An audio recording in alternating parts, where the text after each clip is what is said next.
यांनी महाराष्ट्राच्या राज्यपालांच्या भाषणातला अतिशय दुःखदायक बाब समोर आणली। खरे तर या जगाचे मूळ निवासी आदिवासी आहेत, त्यांच्याबद्दल कुठलीही सहानुभूती, कुठलीही नवीन योजना न आणता जुन्या योजनांबद्दलचाही उल्लेख टाळणं म्हणजे आदिवासींबद्दल आमच्या मनात किती राग आहे दाखवण्यासारखं आहे। मणिपूरमध्ये झालं ते आदिवासींवरच झालं, त्या महिलांवर बलात्कार झाला त्या आदिवासींवरच झाला, पण तिच्याकडे लक्ष देण्याचं सरकारला वेळच मिळाला नाही। आणि म्हणूनच म्हणतोय की या मनुवाद्यांचा पगडा दिवसेंदिवस समाजाच्या खास करून सत्ताधाऱ्यांवरती घट्ट बसलेला आहे। शूद्र जे मनुस्मृतीने गृहीत धरले, चातुर्वर्ण जे मनुस्मृतीने आणलेलं आहे, ते मनुस्मृती अंमलात आणण्यासाठी पहिल्यांदा बाहेर काढण्याचं काम त्यांनी आदिवासींना केलेलं आहे।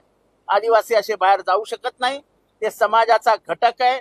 पवार साहेबांनी त्यांच्यासाठी वेगळा अर्थसंकल्प सांगितलेला आहे, त्या अर्थसंकल्पातही तरतूद कमी करणं हा तर त्या समाजावरती अन्याय करण्यासारखा आहे। महाराष्ट्रामध्ये सर्वात कमी शिकलेले, आर्थिकदृष्ट्या अतिशय दारिद्र्य रेषेखाली असलेले जर कोणी असतील, सर्वात जास्त कुपोषित बालक ज्यांच्या घरात असतील ते म्हणजे आदिवासी। त्यांचं ते कसे सामर्थ्यवान होतील याच्याकडे सरकारने लक्ष द्यायला पाहिजे होतं। ह्या माध्यमातून कळतं की सरकारला कुठलेही प्रेम आपुलकी आदिवासींबद्दल नाही। आणि म्हणून आमच्या मित्रांनी आदिवासी क्षेत्रात काम करणाऱ्या आदिवासी आमदाराने हे निदर्शनास आणून दिले। या मनुस्मृती सरकारचा आम्ही तीव्र शब्दात निषेध करतो।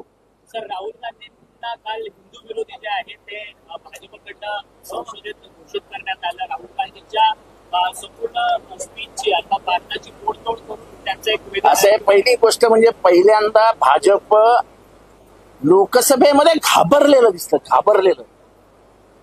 240 जणांचा एकत्र आवाज विरोधी पक्षातनं येत होता आणि सगळे भाजपचे बाकावर बसलेले अस्वस्थ दिसत होते। पूर्वी धाड धाड धाड बाक वाजवणारे त्यांचे हातच उठत नव्हते, असे बाकावरच बसायचे। राहुल गांधी काय चुकीचं? राहुल गांधींनी शिवाला समोर आणला, शंकर भगवानाला समोर आणला, त्याची भावमुद्रा दाखवली। आणि ही भावमुद्रा इतर कशा धर्मात आहे, अगदी इस्लाममध्ये, जैनांमध्ये, बौद्धांमध्ये आहे, शिखांमध्ये आहे, हे सगळं दाखवून दिलं। नाग इथे का जवळ आहे तर मृत्यूला मी घाबरत नाही ह्याच्यासाठी नाग जवळ ठेवलाय, हे सगळं दाखवून देताना ते म्हणाले डरो मत। आणि मग त्यांनी सांगितलं की हिंदू म्हणजे भाजप नाही, मोदी म्हणजे भाजप नाही, RSS म्हणजे हिंदू म्हणजे भाजप नाही, हिंदू म्हणजे मोदी नाही, आणि हिंदू म्हणजे RSS नाही। आम्ही हिंदू आहोत ना, आमच्या भाजपच्या सगळ्या धोरणांना विरोध आहे। गेल्या एका महिन्यात 4 तारखेपासून आज 2 तारीख आली, 7 मुसलमानांची ठेचून हत्या केली। हे हिंदुत्व नाहीये। हिंदुत्व हे वासुदैव कुटुंबकम या नावाने पुढे गेलं। सर्वात शोषिक असतात ते हिंदू, सर्व मर्यादा पाळणारे असतात ते हिंदू, आणि त्याच्या नावावर जी हिंसा केली जाते त्याचा राहुल गांधींनी निषेध केला आणि त्यांचं 100% बरोबर आहे। आता काय झालंय, एक सक्षम विरोधी पक्षनेता समोर येतोय आणि यांना विरोधी पक्षाला फेस करण्याची कधी हेच नाही। 2014ला विरोधी पक्ष नव्हता, 2019ला विरोधी पक्ष नव्हता, आता 240चा एक कट्टा विरोधी पक्ष आलेला आहे, त्यामुळे जरा घाबरले। विधिमंडळाच्या पायऱ्यांवर देखील सत्ताधारी राहुल गांधींच्या विरोधात घोषणाबाजी करते, राज्याचे प्रश्न मिटलेत का? आणि पहिली गोष्ट म्हणजे मनुस्मृतीवरती तुम्ही जे बोलला आहात त्याच्यावरती तुम्ही का बोलत नाहीये?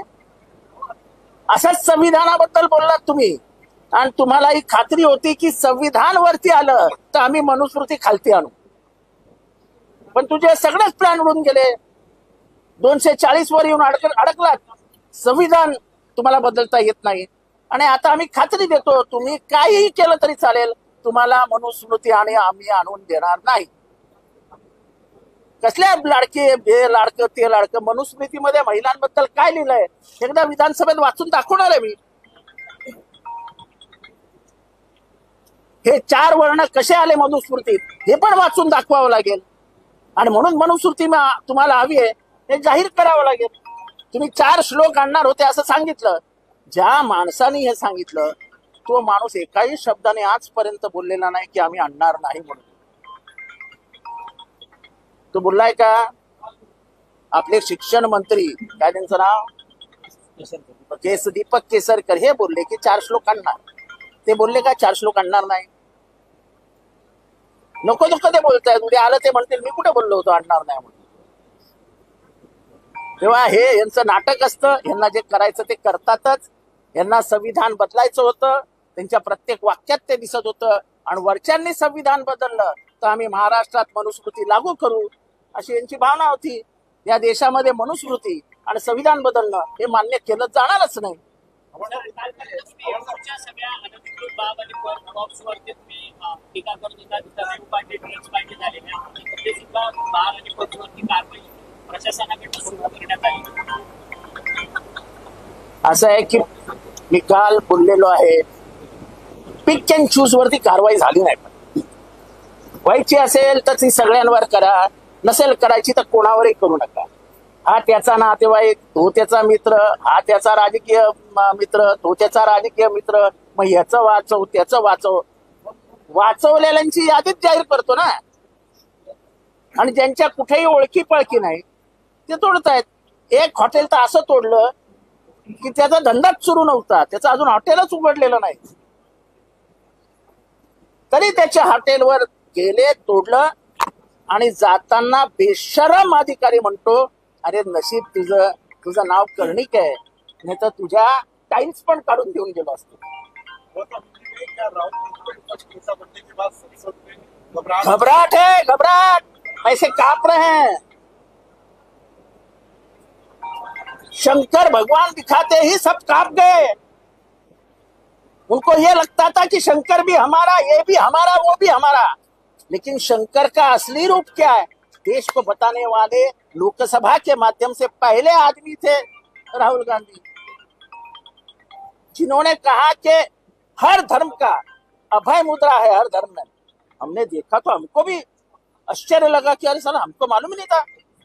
भगवान बुद्ध, भगवान जैन,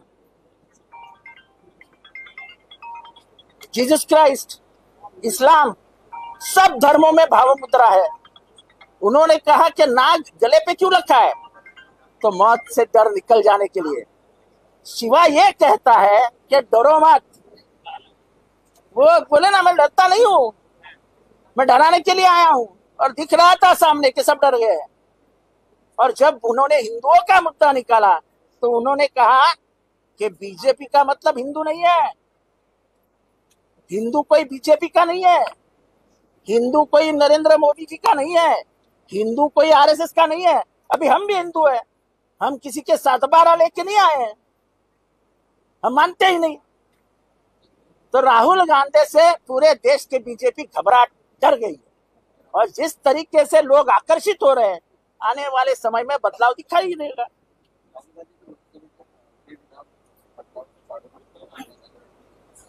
नाही, त्यांनी काय काढलं मला माहिती नाही, पण ते लोकांपर्यंत पोहोचलेलं आहे. आणि हे बरोबर आहे की बीजेपी म्हणजे हिंदू नाही.